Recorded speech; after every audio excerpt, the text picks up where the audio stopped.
El 15 de junio de 2026, el Mundial nos regaló un resultado que dejó al mundo del fútbol paralizado. España, vigente campeona de Europa y una de las principales candidatas al título, empató a 0 con Cabo Verde. Una nación de poco más de medio millón de habitantes había logrado frenar a uno de los equipos más fuertes del planeta. A primera vista, parecía otra sorpresa más de la Copa del Mundo. Pero a medida que avanzaba la primera semana del torneo, una historia mucho más importante comenzó a gestarse en Norteamérica.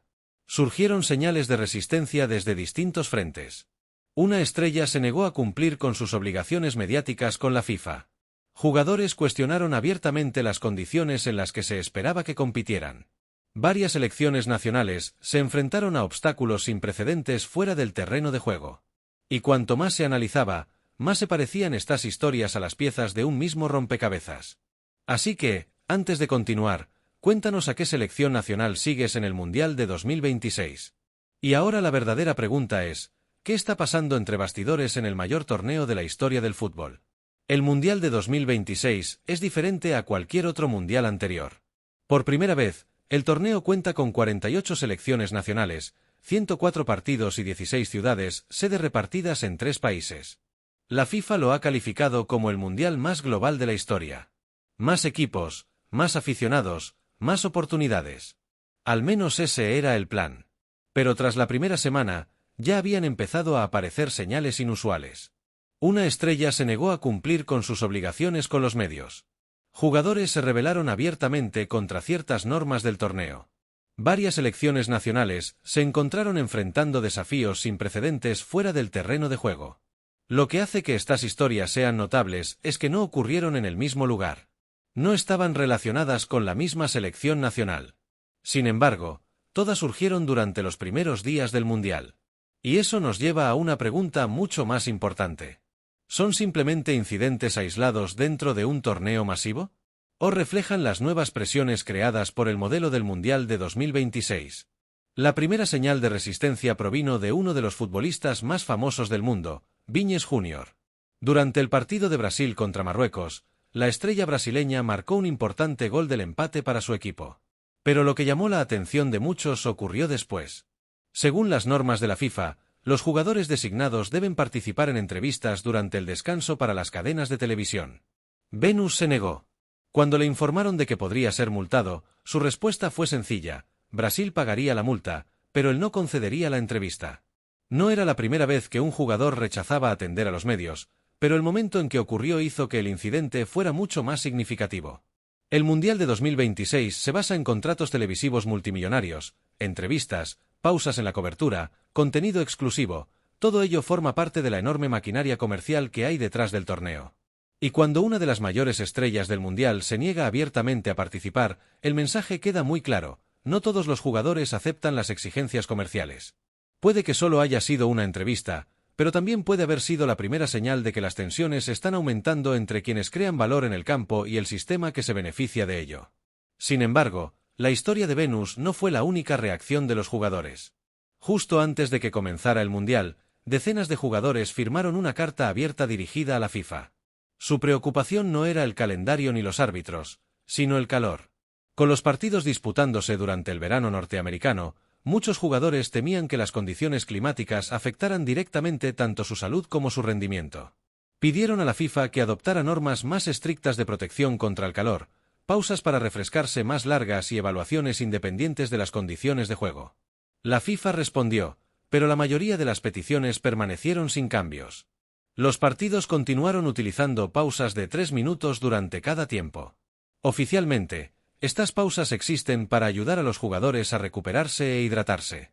Pero los críticos argumentan que también brindan la oportunidad perfecta para que las cadenas de televisión inserten anuncios. Y ahí es precisamente donde comienza la controversia. Cuando se introduce una medida en nombre de la protección de los jugadores, pero al mismo tiempo se sirven intereses comerciales, el debate se vuelve casi inevitable. Desde la entrevista rechazada hasta la creciente discusión sobre las pausas para refrescarse, una pregunta se está volviendo cada vez más difícil de ignorar: ¿se está construyendo la Copa Mundial de 2026 principalmente para el fútbol o para el valor comercial que la rodea? Si Vinícius y otros jugadores están cuestionando el aspecto comercial de la Copa Mundial, Cabo Verde ha expuesto involuntariamente otro problema: la accesibilidad. El Empate sin goles contra España fue una de las mayores sorpresas del torneo hasta el momento. Pero lo que hace que la historia sea notable no es solo el resultado. Es lo que los equipos deben superar para llegar al terreno de juego. La Copa Mundial de 2026 se extiende por 3 países y 16 ciudades sede. Los equipos deben viajar constantemente enormes distancias, adaptarse a diferentes usos horarios, a nuevos lugares de entrenamiento y lidiar con condiciones de vida cambiantes. Para potencias futbolísticas como España o Brasil, esos desafíos a menudo se pueden mitigar con mayores recursos e instalaciones de primer nivel. Pero para selecciones nacionales más pequeñas, la situación es muy diferente. Cada vuelo largo, cada cambio de ubicación, cada día dedicado a adaptarse a un nuevo entorno crea una presión real. Y fue bajo esas circunstancias que Cabo Verde se mantuvo firme ante uno de los equipos más fuertes del fútbol mundial. Por eso, este empate tiene un significado que va mucho más allá de un resultado sorprendente. Demuestra que una Copa Mundial ampliada no solo crea nuevas oportunidades, sino también nuevos obstáculos. Y no todas las selecciones nacionales tienen los recursos para superar esos obstáculos de la misma manera. Si Cabo Verde puso de manifiesto los desafíos de los viajes, Irán se encontró enfrentando un obstáculo completamente diferente: las visas. Según varios informes del torneo, a varios funcionarios de la Federación Iraní de Fútbol se les negó el permiso para ingresar a Estados Unidos. Como resultado, la selección iraní se vio obligada a establecerse en México y viajar a Estados Unidos solo los días de partido. Fue una situación sin precedentes en un mundial, un equipo clasificado para el torneo, pero incapaz de operar en las mismas condiciones que sus competidores. Aún así, Irán saltó al campo. Siguió compitiendo y siguió sumando puntos. Precisamente por eso esta historia es tan significativa, porque el mundial siempre se ha promocionado como un torneo para todos. Un lugar donde naciones de todo el mundo se reúnen para competir en igualdad de condiciones. Pero cuando el acceso al torneo, que significaba lo mismo, ya no es igual para todos los equipos, surge una pregunta mucho más importante: ¿puede un mundial ser verdaderamente global si algunos equipos se ven obligados a superar muchas más barreras que otros? Al repasar todo lo sucedido durante la primera semana del Mundial de 2026, destaca un tema común: la mayoría de las mayores controversias no tuvieron nada que ver con los resultados, ni con las tácticas, ni con los árbitros. En cambio, giraron en torno a cuestiones mucho más importantes. ¿Se está protegiendo adecuadamente a los jugadores? ¿Se está tratando con justicia a las selecciones nacionales? ¿Y se están anteponiendo los intereses comerciales a la experiencia de las personas directamente involucradas en el torneo? Por eso, las historias que involucran a Vinicius Jr. Irán y los debates en torno a las condiciones de juego captaron rápidamente tanta atención, porque no se trata simplemente de fútbol. Se trata de la forma en que se está organizando la Copa del Mundo. Durante años, la FIFA ha argumentado que expandir el torneo haría que el fútbol fuera más global y más accesible. Pero después de la primera semana, muchas personas han comenzado a hacer una pregunta diferente. A medida que un torneo se hace más y más grande, ¿se vuelve realmente más justo para todos los involucrados? Ese podría resultar ser el debate más importante de la Copa del Mundo de 2026. Parte 8. La FIFA ha sobrevivido a la crisis. Es importante reconocer que esta no es la primera vez que la Copa del Mundo se enfrenta a la controversia. Sudáfrica 2010 enfrentó dudas sobre su infraestructura. Brasil 2014 lidió con protestas por el costo de organizar el torneo. Qatar 2022 desató debates globales sobre las condiciones laborales y los derechos humanos. Cada Copa del Mundo ha tenido sus propios desafíos.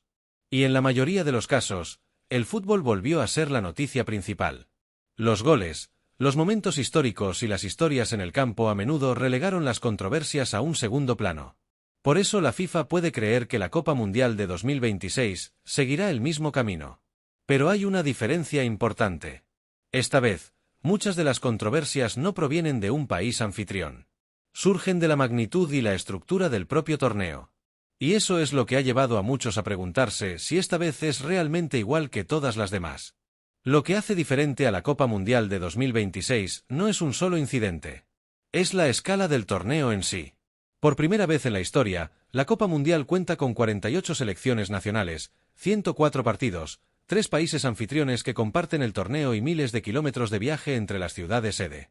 Lo que hemos visto durante la primera semana sugiere que los desafíos no aparecen en un lugar específico. Surgen en múltiples lugares al mismo tiempo, desde obligaciones con los medios hasta problemas de visado, desde horarios de viaje hasta condiciones de juego. Por eso muchos creen que estos no son simplemente los problemas iniciales del torneo. Podrían ser las consecuencias de una Copa del Mundo más grande que nunca. Claro que aún es demasiado pronto para sacar conclusiones definitivas. El torneo aún tiene muchas semanas por delante y la FIFA todavía tiene tiempo para demostrar que el nuevo modelo puede funcionar eficazmente. Pero tras la primera semana, algo ha quedado claro: los desafíos de la Copa del Mundo de 2026 ya no se limitan al terreno de juego. Se están convirtiendo en parte de la historia misma de la Copa del Mundo. Aún así, sería injusto ver la Copa del Mundo de 2026 solo a través del prisma de la controversia. Porque en medio de todos los debates, el fútbol sigue produciendo momentos memorables. Cabo Verde empató con España. Escocia consiguió su primera victoria en la Copa del Mundo en décadas. Selecciones nacionales más pequeñas están demostrando que merecen un lugar en el escenario más importante del fútbol mundial. Eso es precisamente lo que la FIFA esperaba lograr al ampliar el torneo: más oportunidades, más historias, más naciones con la posibilidad de soñar con lo que antes parecía imposible. México, Canadá y Estados Unidos siguen siendo sede de un evento sin precedentes en la historia del fútbol.